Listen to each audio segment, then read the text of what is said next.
Listen, Lamar has had an incredibly successful career so far. When you look at how he's tracking right now, you just mentioned a two-time MVP. But let's break down those MVPs, and let's break down how Lamar is coming to this league, right? Lamar came into this league with guys asking him, hey, son, come over here, son. Can you go practice and let me see you run a 40. Let me see you try this. Yep. We don't even have faith that you can really play this position. So can you try other things just in case we have a spot to draft you somewhere at those positions? Lamar said, no, I'm not doing that. I told you guys he Frank Sinatra this whole thing. He said, I'm going to do it my way. I believe in me. And he came out and won his second MVP. First MVP, he won as a running back playing quarterback. And I even said sometimes early, like his first MVP, some of the runs he made, just how dynamic and beautiful those runs were, you could have given him the trophy just for those runs. He was doing some incredible things with his legs. This second MVP, he won with his arm.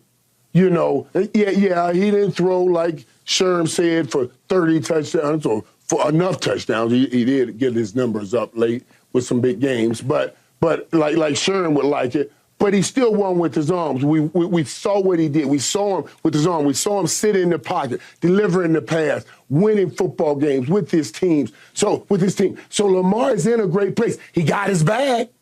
He may have not gotten it all guaranteed, but I guarantee you he'll make it all. Let me say that again. He may not have gotten it all guaranteed, but I guarantee you he'll make it all in another contract after that, because last year told us this when you saw the way he handled his growth, that passing game growth in a new offense. Give him another year in that offense and see what happens. But all in all, it's going to be measured by the tally of Super Bowls. And he's in the same era as Patrick Mahomes. I'm not worried about that playoff record because we got Peyton Manning up in the top ranks of the quarterbacks of all time right now, and he started out with a playoff record like that, and he had a beast in his way too. Just like Lamar Jackson got Patrick Mahomes, Peyton Manning had Tom Brady, but he had a chance. He came from up under that rug and raised his hand and won him a few Super Bowls, and Lamar Jackson will have the opportunity to do the same. I think he's had an incredibly successful career so far, but the book is still not finished being written, if you ask Lamar Jackson. Phenomenal career. Phenomenal. Over the top, over the moon start to a career. How many quarterbacks, Skip, would love in their first 6 years or so to do what this young man has done? Well, especially during regular seasons, it's impossibly great. Through the regular season, it's the best. You could argue it's the greatest start to a career ever. To be able to even get into the playoffs to start. What we're not going to do, though, is we're not going to start moving the goalposts continuously on Lamar, because that's like Michael said. Why don't you come over here and let us see you run a 40 because we think you might be best suited to do something different. So you start there. Then he becomes the backup to Joe Flacco. He doesn't come in like most number one picks. They come in and they start. Right? Bryce Young, C.J. Stroud, they just start. They just put him in and you're the starting quarterback. He didn't go through that. They had to see that Joe Flacco wasn't it, switch up the offense, insert him into the lineup. Now they go to the playoffs. They did. Okay? So when you look at that, you say to yourself, that's one goalpost that's moved, that's another goalpost that's moved. Well, he can't win in the playoffs. He won in the playoffs. Well, he can't go to the AFC Championship game. Well, he went to the AFC Championship game. Now, can he get to the Super Bowl? Like Michael mentioned, Peyton Manning. You can just go on and on and on about different quarterbacks that have had to face similar circumstances about their postseason records. We shouldn't do that. We should sit back and look at him in the regular season in particular and say, well, he was the best player on the field. Now, in the playoffs against Kansas City, he wasn't the best player on the field. He just wasn't. And that's one of the main reasons they lost. He knows that. He understands that. And I think he'll make the necessary corrections because he's got all time in the world, Skip. He's got all the time in the world. But what we like to do is pick certain quarterbacks apart. just certain ones. Because whether it's Dak Prescott or Josh Allen or Joe Burrow or any of them, they don't get the same as Lamar Jackson when it comes to the playoff type negativity. They just don't. Why that is? Well, I've been hard on Dak. Yeah, you've been hard on Dak. Yeah. I'm talking about from a national perspective. That's true. The fan base of the Cowboys are going to be hard on everybody if they don't do what Michael and them did. That's just the reality of it. I mean, that's the reality of it. I know. But when you look at it, when you look at it, I just want to say one thing too before I give it to you, Skip. Yes, sir. He did win the MVP last night, right? Mm-hmm. Oh, okay. Yes. I just want to make sure. When you see Sherm in Vegas, I thought about that. No, don't think too hard, Michael, because you're going to run into him. I just want you to tell him for me. Christian McCaffrey, total. Okay, Lamar Jackson, 493 points. 493, right? I Skip, you went to Vandy, help me with the math. You're really smart. Christian McCaffrey, 147.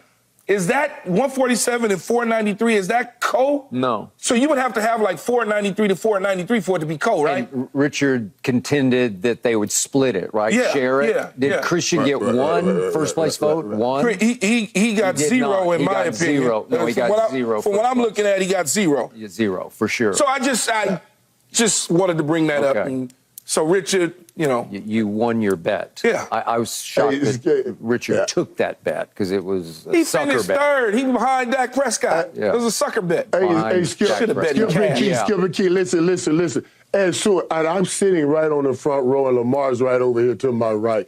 And I promise, soon as they started talking MVP, my mind came to the show. I said, oh, God, here we go. Because the fire in which Sherm came out. And when I saw Lamar get up to go get that MVP, I said, they're going to eat Sherm up with this right here. Yeah. We'll be all over him. But it was so funny, man. It was funny. But it really was a great night, man. Lamar definitely deserved to win that MVP. It was just an incredible night. Yeah, he really did. All right, quick point of order. I predicted Lamar would be a unanimous MVP, and that would have made him obviously the first unanimous, twice unanimous. And yet, one vote he did not get, and it belonged to Aaron Schatz. I worked with Aaron a few times on the old ESPN show. So they have to disclose. Numbers never lie. I don't know. It just got reported. I read it this morning, and Aaron tweeted about it and has written about it. But this is the Richard Sherman argument, and let's be fair to Richard on this. This is what Aaron wrote about why he picked Josh Allen first in his MVP, Dak second, and Lamar third. Aaron wrote, and he's a highly respected analytical football mind. Aaron wrote, there's no question that by nearly every advanced metric you could look at, Josh Allen and Dak Prescott had better seasons than Lamar Jackson. Okay, well, there's one metric.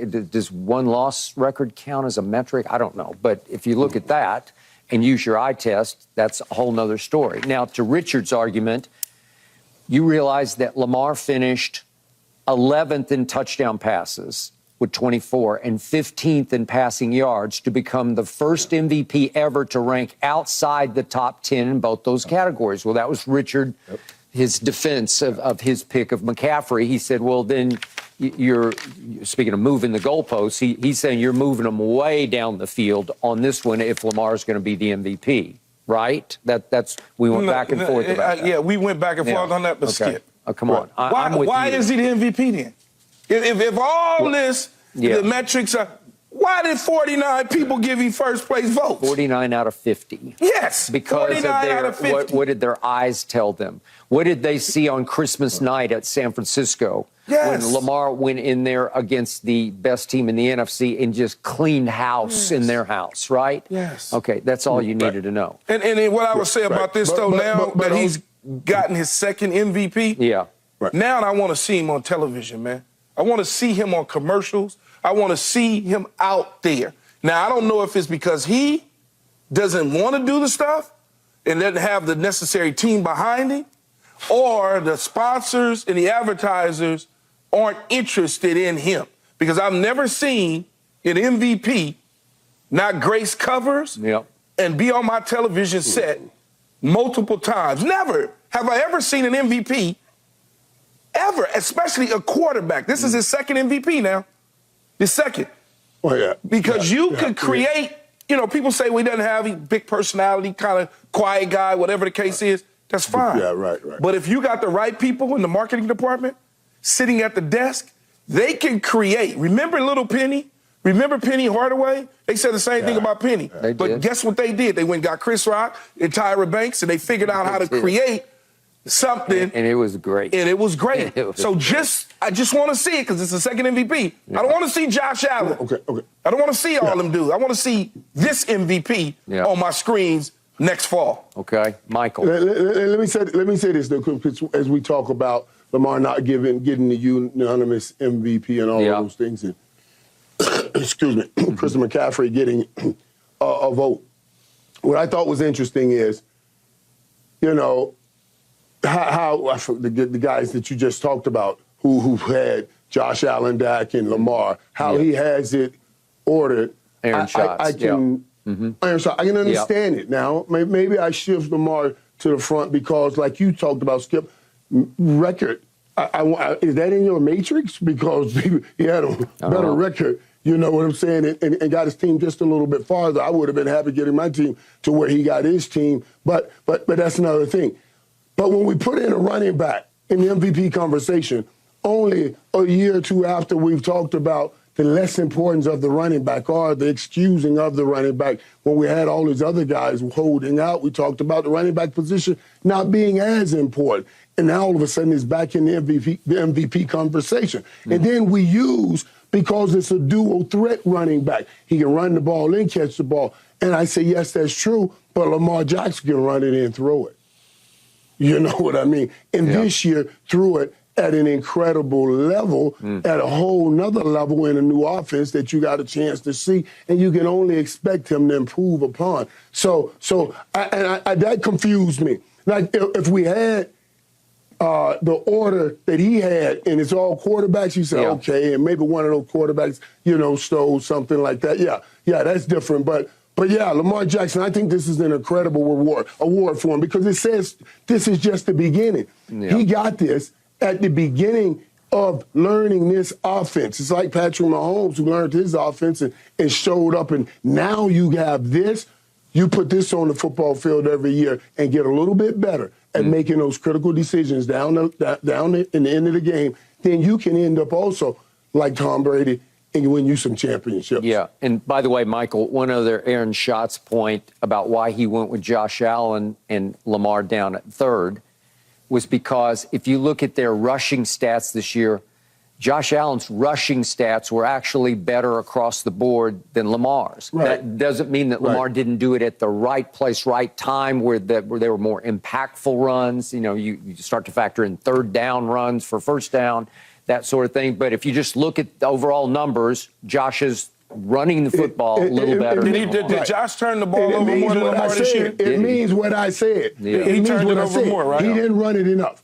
Yeah, but I say he didn't run it enough in the crucial moments when he needed to. He was worried about, let me tell you, he was worried about beating Patrick Mahomes. Josh Allen was worried about beating Patrick Mahomes. Lamar Jackson was worried about beating Patrick Mahomes. I'm talking about personally and individually. Brock Purdy won't have that ego trip. And Kyle Shanahan won't let him have it. He doesn't have that kind of control. Yeah.